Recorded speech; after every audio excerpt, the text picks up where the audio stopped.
हम आकाशवाणी ग्वालियर से बोल रहे हैं। लीजिए अब सुनिए कोविड-19 जागरूकता पर विशेष कार्यक्रम मन में है विश्वास।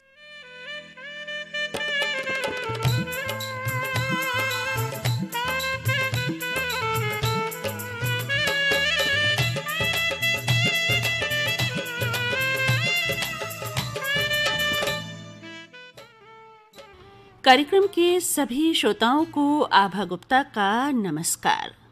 श्रोताओं, ग्वालियर जिले में कोविड-19 के बढ़ते हुए मामलों को देखते हुए विगत 14 जुलाई से 21 जुलाई तक टोटल लॉकडाउन किया गया है।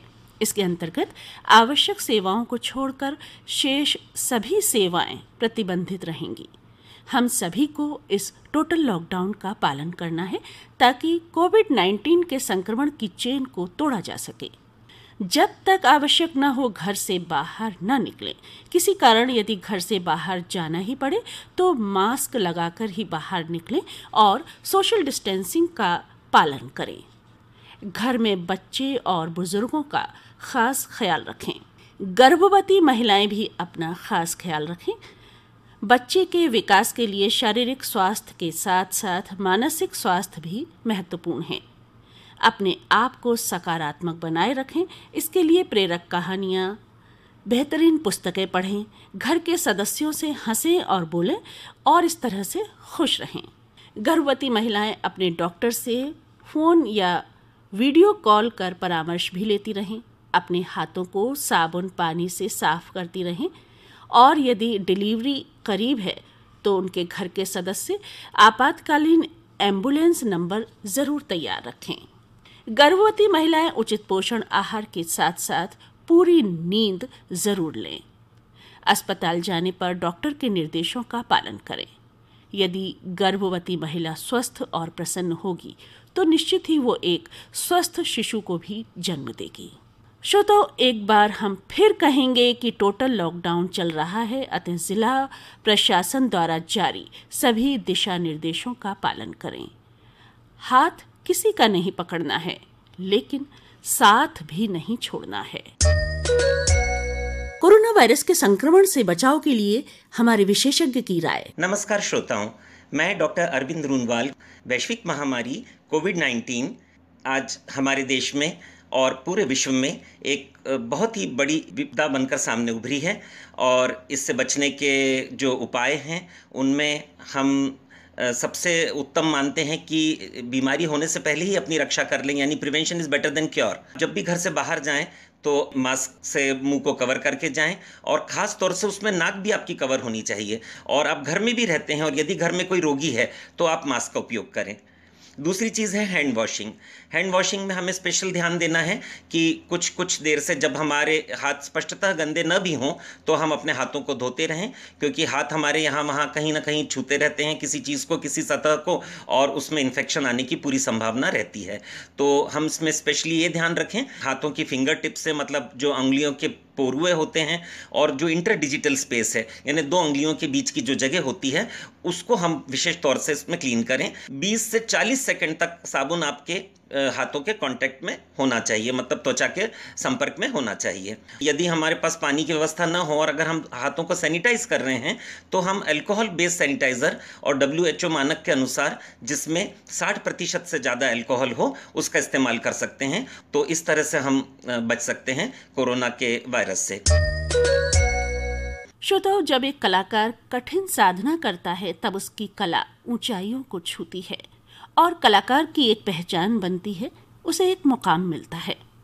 श्री धृतिवर्धन गुप्त एक जाने माने चित्रकार, मूर्तिकार और साहित्यकार हैं।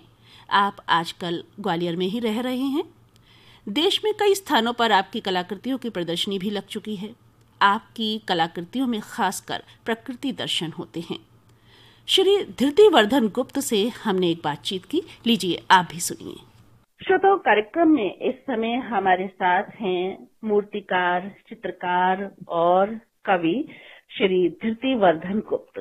सर नमस्कार, कार्यक्रम में आपका स्वागत है। आभा जी नमस्ते। मेरा आपको और आकाशवाणी के श्रोताओं को दोनों को नमस्कार। आइए अब बातचीत का सिलसिला शुरू करते हैं आपसे। मूर्तिकार और चित्रकार आप दोनों ही हैं।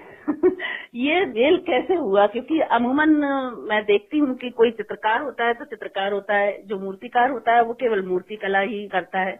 तो आपको दोनों ही शौक कैसे हैं और किस तरह से आपने इसको सीखा? सही बात बताऊं जी, तो मेरा शौक कुछ नहीं था। अच्छा। एक गजल का शेर है जो आपने सुना होगा बहुत, जी, अपनी मर्जी से कहाँ अपने सफर के हम थे, अपनी मर्जी से कहाँ अपने सफर के हम थे, रुख हवाओं का जिधर का था उधर के हम थे।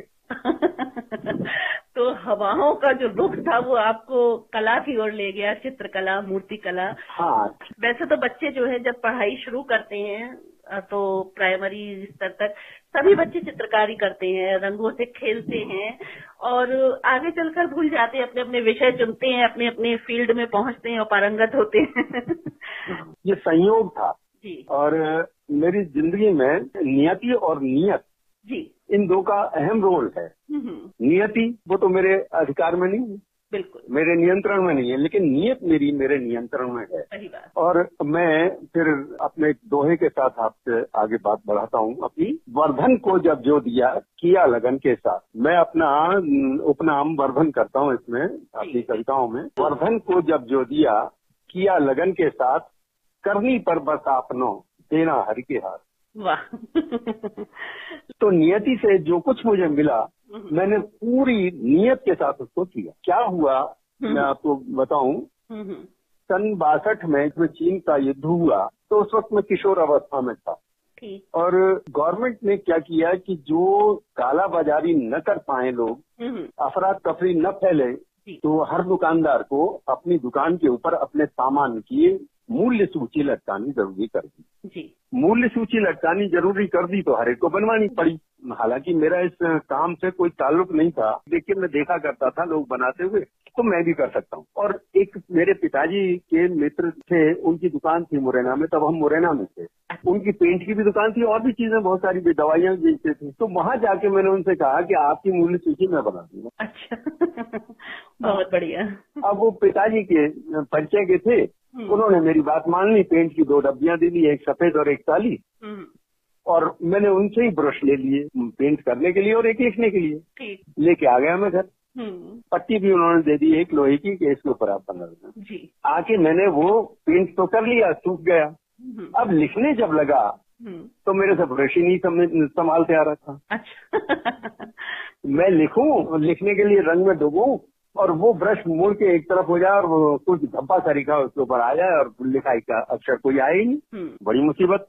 लेकिन मेरी जो नियत थी या मेरी जो जिद थी, वो काम छोड़ने के लिए तैयार नहीं। मैंने कहा करूंगा तो मैं जरूर। गया, दूसरे लोगों को देखा कैसे करते हैं ये, और फिर मैं आगे फिर कोशिश करने लगा। 1 बार बिगाड़ा, 2 बार बिगाड़ा, 3-4 बार वो पेंट किया और फिर दोबारा लिखना शुरू किया। आखिरकार कुछ न कुछ ऐसा करते मेरे से हो गया कि मैंने वो ले जाके उनको दे दी। तैयार हो गई। अब कैसी हुई, अच्छी बुरी, उतना कौशल तो मेरे पास था नहीं कि मैं और लोगों के जैसा बढ़िया काम कर सकूं, लेकिन काम चलाऊ मैंने कर लिया।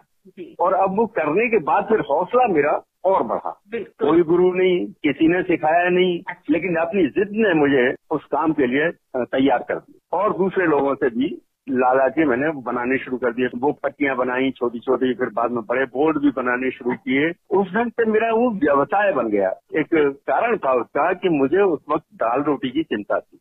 हमारे पिताजी जो थे बहुत अच्छे विचारक थे, बहुत अच्छे चिंतक थे। वो परिवार की तरफ से बिल्कुल लापरवाही तरीके उनकी रही, जिसके कारण आर्थिक कमजोरियां हमारे सामने हमेशा खड़ी रही। और बड़ा होने के कारण मेरी जिम्मेदारी बनती थी कि मैं परिवार को संभालूं। बिल्कुल। और उस परिवार को संभालने के चक्कर में मैंने वो काम शुरू किया और फिर वो मेरा व्यवसाय तैयार हुआ। उसके बाद फिर मैंने 1966 में बीएसएफ ज्वाइन किया। बॉर्डर सिक्योरिटी फोर्स में भी मैं अपने उस कौशल के कारण भर्ती हो पाया। अच्छा। थोड़ा 65 की लड़ाई के बाद ऐसा था कि मैं फौज में जाऊँ, मैं भी कुछ देश के लिए करूँ। तो ये जो माध्यम था मेरी कला का, ये मेरे लिए काम आया। तो वहाँ किस पोस्ट पर आपको भर्ती मिली? मैं सिपाही हुआ वहाँ। जी। फिर वहां मैं पेंटिंग का काम करता रहा, साइन बोर्ड्स का, मॉडल बनाने का, साइन मॉडल्स जो भी युद्ध क्षेत्र के डिजाइन होते हैं कि कहाँ पे पहाड़ी है, कहाँ पे नदी है, कहाँ पे अपने को मोर्चा जमाना है, कहाँ पे पोस्ट होगी हमारी, ये सारी चीजें हम वहाँ बनाते थे, साइन मॉडल और चार्ट वगैरह बनाते थे। अब इस दौरान क्या हुआ है कि शायद एकेडमी का पहला कैश रिवॉर्ड लेने वाला आदमी था। 18 दिन 18 रात जग के मैंने काम किया। अरे वाह, क्या बात। और ये एक बार नहीं, 2 बार। 13 रात और 12 दिन जगह, एक बार 18 रात, और वहीं कहीं तो भी जंगल में पड़े रहना और वहीं पे काम करते रहना, ये मेरा चला। तो दोनों बार मुझे कैश अवार्ड मिला, सम्मान भी हुआ एक तरह से, क्योंकि मेरे को लगता है कि बड़ा मुश्किल काम था। जी बिल्कुल। वहाँ पे एक डॉक्टर थे LC गुप्ता, उनको मैं देखता था कि वो लोहे के सरिये से कुछ मूर्तियों के वो तैयार करते थे दीवार के ऊपर लटकाने के लिए। एक हमारे फाइन आर्ट्स कॉलेज के प्रोफेसर थे DP शर्मा, वो जाया करते थे पेंटिंग के लिए और ऐसे ही कामों के लिए। बाकायदा स्पेशल उनके लिए घर तक गाड़ी आती और लेके जाती और फिर छोड़ने आती। तो हमें लगता है कि भाई बड़ी इज्जत है इस आदमी की, तो हम भी क्यों ना सीखे। मैं जितना करता हूँ इससे आगे का कुछ सीखूं। 70 में नौकरी छोड़ दी, फिर बाद में आके शुरू किया ग्वालियर में पेंटिंग का ही व्यवसाय। जब थोड़ी सी जम गई मेरी शॉप तो मैंने फाइन आर्ट्स कॉलेज में एडमिशन लेने की बात की। और मेरी को भी कुछ तो भी रिकॉग्निशन मिलनी चाहिए, मेरी भी इज्जत होनी चाहिए।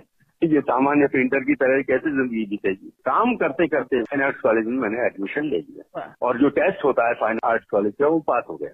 अरे वाह। एडमिशन हो गया। मैंने फर्स्ट ईयर किया। उस समय क्या था, नेशनल डिप्लोमा शुरू हुआ था। अच्छा। उससे पहले एडवांस डिप्लोमा होता था, फिर नेशनल डिप्लोमा हुआ। तो नेशनल डिप्लोमा में 2 साल तो प्रिपरेटरी कोर्स होता है, प्रारंभिक, उसमें सब कुछ सिखाया जाता है, पेंटिंग भी और स्कल्पचर भी और सब। सेकेंड ईयर तक तो मैं वो करता रहा। लेकिन वहाँ क्या था कि उस समय इस बात चल रही थी कि यहाँ पे मूर्ति कला डिपार्टमेंट खुलना चाहिए। अब उसके लिए कौन करे क्या करे, तो उसके लिए पहल मैंने की और वो एप्लीकेशन वगैरह और लोगों से मिलना जुलना, कहना सुनना। अर्जुन सिंह उस वक्त मुख्यमंत्री थे, तो वो आए हमारे पास एक बार, तो हमने उनसे अपने को रिप्रेजेंट किया कि भाई यहाँ पे मूर्ति कला का डिपार्टमेंट खुलना चाहिए। कहीं मध्य प्रदेश के अंदर मूर्ति कला का डिपार्टमेंट यहाँ खुला ग्वालियर में। अब जब मूर्ति कला का डिपार्टमेंट खुल गया और कोशिशें मैंने की थी, अब 3rd ईयर जब आई तो 3rd ईयर से वो चेंज होना था। तो कौन पेंटिंग में जाना चाहता है, कौन स्कल्पचर में जाना चाहता है। तो हमने कहा हमने कोशिश की और डिपार्टमेंट खुल गया तो हम भी मूर्ति कला में ही जाएंगे। ठीक। काम शुरू कर दिया।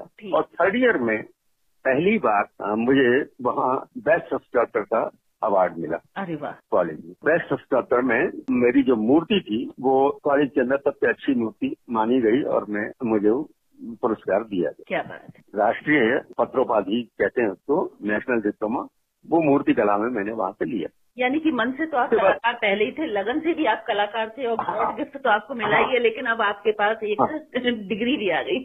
उसके बाद मैंने फिर काम शुरू किया। लेकिन क्या हुआ कि इसी बीच में अखबारों से कुछ ताल्लुक आ गया। मैं कला समीक्षाएं और जो हेडिंग्स के डिजाइन होते थे, विज्ञापन के डिजाइन होते थे, वो करने लगा।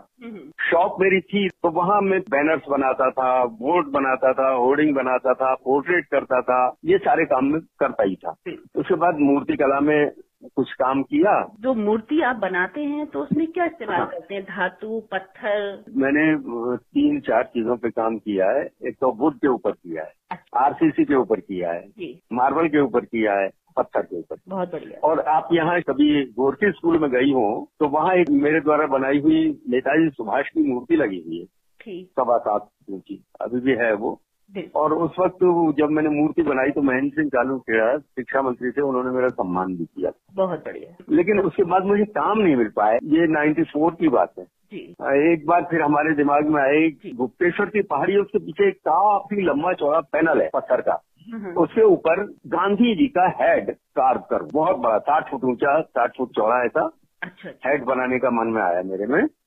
उसके लिए कोशिश की हमने। और मेरे एक मित्र थे काशीनाथ जोशी, जो जिंदगी में मेरे बहुत सहायक रहे और बहुत बिल्कुल बड़े भाई की तरह थे।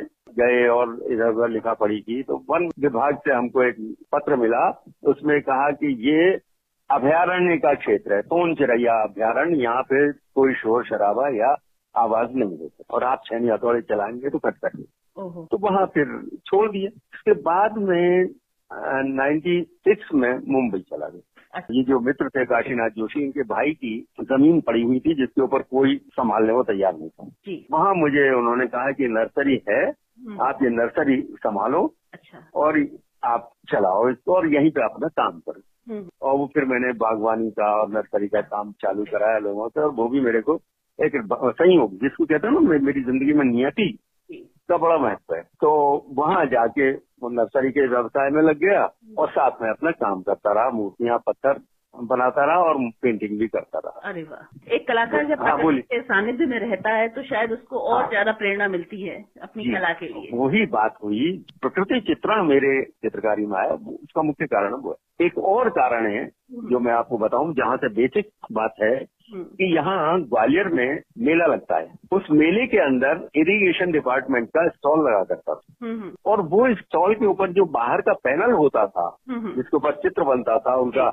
कोई तो भी जंगल का और बांध का और ये सारा, तो वो लगातार 13 वर्ष मैंने काम किया और 80 फुट लंबा, 20 फुट ऊंचा, 4-5 दिन के अंदर मैं वो पेंट करके देता था। अरे वाह, क्या बात। और हर बार उनको फर्स्ट या सेकंड प्राइज मिल जाता था, प्रदर्शनी जो लगती। हाँ। तो वहाँ से एक बात और बनी कि मुझे बड़े ब्रश से 4 इंच के ब्रश को लेके और सीधे डायरेक्ट पेंटिंग करने का अरे वाह इतना बढ़िया अभ्यास हो गया। 4-5 दिन में इतना बड़ा काम ये करके रख देता है, क्या है ये आदमी। अरे वाह वहाँ से मुझे वो जो जिसको कहते हैं ना, एक हौसला तैयार हुआ मेरा कि मैं कुछ भी कर सकता हूँ और कुछ भी करूंगा तो वो पेंटिंग ही होगी। तो मैंने कागज के ऊपर रंग फैलाने शुरू किए और वो उनमें से वो नेचर ढूंढना शुरू। अरे वाह।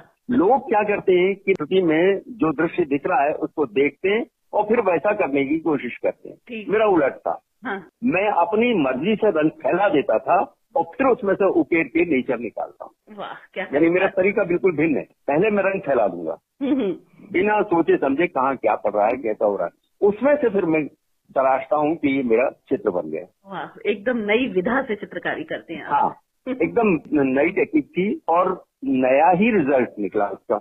और मेरी शुरू से एक आदत रही है कि कुछ और करना और कुछ अलग करना, दूसरों को देख के वैसा ही करने की कोशिश मैंने कभी नहीं की। मतलब मौलिकता रही आपकी कला में। हाँ, पहला स्कल्पचर का शो जो था, मूर्ति कला का एकल शो मेरा ही था ग्वालियर में। अच्छा। उससे पहले मेरे जो शिक्षक थे उन्होंने भी एकल शो नहीं दिया था। अच्छा। और वो भी एक्सपेरिमेंटल था। जो मेरी दुकान पे बोर्ड की बनाते हुए चादरें बच जाती थी, लोहे की शीट्स जो बच जाती थी, उनको जोड़ तोड़ के मैंने स्कल्पचर खड़े किए। वो स्कल्पचर बहुत अच्छे बने, लोगों ने बहुत तारीफ की। 96 की बात है, तब मैं फाइनल ईयर में था तो कॉलेज के। तो यहाँ एक साहित्यकार थे बहुत बड़े, राम कुमार जी भ्रमर।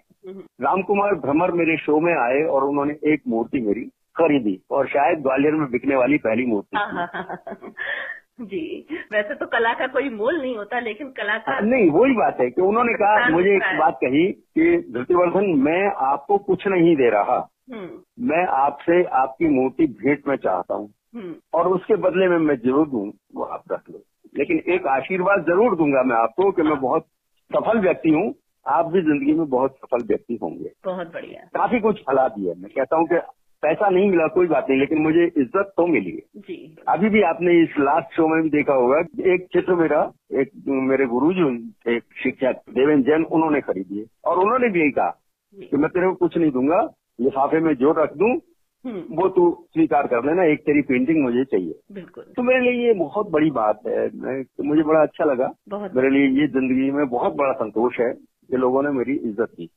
96 में फिर दोबारा ग्वालियर की कला बीच में हुआ और लोगों ने बहुत अच्छा रेस्पॉन्स मिला मुझे, अखबारों ने भी छापा, सब हुआ। उसके बाद फिर मैं ललित कला एकेडमी दिल्ली गया, वहाँ भी शो बिल्कुल इनोवेटिव था और लोगों ने बहुत तारीफ की। बहुत। फिर वहाँ से निकल के मैं मुंबई जब चला गया 96 में, तो फिर मैंने पहला शो, उसके लिए मैं घूमा फिरा तमाम, और पहला शो मेरा प्रदर्शक आर्ट गैलरी में हुआ और मैं सारे अखबारों में छपा और बिना किसी कोशिश के छपा, केवल इनविटेशन देके आया और अपनी पेंटिंग के फोटोग्राफ। बहुत बढ़िया। और लोगों ने बहुत प्यार से छापा, कोई अखबार ऐसा नहीं था जिसमें मेरे को नहीं छापा गया। पहले ही शो में मुझे बहुत अच्छा रेस्पॉन्स मिला। एक कलाकार की यदि कला का सम्मान होता है तो सही मायने वो कलाकार का सम्मान होता है। मुंबई में ध्यानेश्वर नादकर्णी करके एक बहुत प्रतिष्ठित क्रिटिक थे, उन्होंने भी लिखा कि इनोवेटिव काम है। तो मुझे लगा कि यार अपन कर लेते हैं कुछ, और ठीक ठीक कर लेते हैं। एक बात मेरे दिमाग में हमेशा रही, गालिब का एक शेर है और भी दुनिया में सुखनवर बहुत अच्छे हैं, और भी दुनिया में सुखनवर बहुत अच्छे, कहते हैं कि गालिब का है अंदाजे बयां और।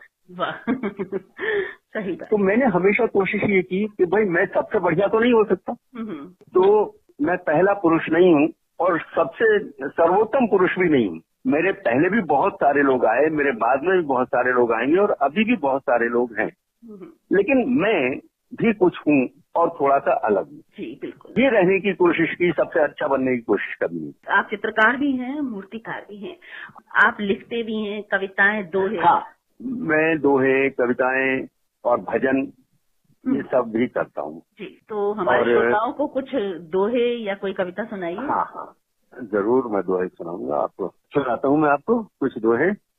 एक मेरी पुस्तक छपी हुई है 2004 में, संगत कुछ दोहे कुछ और, तो उसी में से मैं आपको कुछ दोहे सुनाता हूँ। जी स्वागत है। देखिए, पहला दोहा तो मैं देश को समर्पित करता हूँ अपना। कितिक बार जिनसों धरो, कितिक बार जिनसों धरो, सृष्टा स्वयं शरीर, कितिक बार जिनसों धरो, सृष्टा स्वयं शरीर, मोतन ऐसे देश की माटी नीर समीर, मोतन ऐसे देश की माटी नीर समीर। अच्छा, इसके बाद कुछ दोहे ऐसे हैं, व्यक्तिगत ही है, मैंने मेरे जो अनुभव है या मेरे ऊपर जो गुजरी है वो सारा मैं लिखता रहा हूँ। कंचन के बस में कहाँ कसै कसौटी आप, कंचन के बस में कहाँ कसै कसौटी आप, सोना अपने आप को कसौटी के ऊपर नहीं कर सकता। सही बात। कंचन के बस में कहाँ कसै कसौटी आप, वर्धन कैसे कह सके अपने अवगुण आप। वाह बहुत खूब। वर्धन कैसे कह सके अपने अवगुण आप। अच्छा, एक बात तो ये रही। दूसरी बात फिर मैं अपने लिए कहता हूँ कि कुंजड़े की तकड़ी तुले, वर्धन को इनकार, चाहे जो मेरे वजन करने लगे वो मुझे इनकार है। कुंजड़े की तकड़ी तुले, वर्धन को इनकार, और गहना है सोने बना, तोले सुजन सुनार। शर्त यह है कि सोने का गहना है तो सुजन सुनार तोले, बेईमान सुनार भी नहीं तोले। जी अच्छा, आजकल जो कोविड-19 का जो संक्रमण चल रहा है, इसको आप एक कलाकार के रूप में किस तरह से देखते हैं? देखिए, पहली बात तो ये है कि इस समय हम जहाँ भी हैं, पहली शर्त ये है कि हम सुरक्षित रहें। जी बिल्कुल। हम सुरक्षित हैं तो हमारा परिवार सुरक्षित। सही बात। और परिवार सुरक्षित तो फिर समाज भी सुरक्षित, मोहल्ला गली मोहल्ला ये भी सब सुरक्षित। तो हमें सबसे पहले तो सुरक्षित रहना है, और इस सुरक्षा के बीच में आलस्य में नहीं पड़े रहना, कुछ ना कुछ अपने लिए खोजना है कि मैं कर क्या सकता हूँ। क्रिएटिव हो, बिल्कुल, आप कुछ क्रिएटिव कर सकते हैं तो वो करें, नहीं तो अध्ययन करें, अपने को आगे बढ़ाने के लिए कोशिश करें।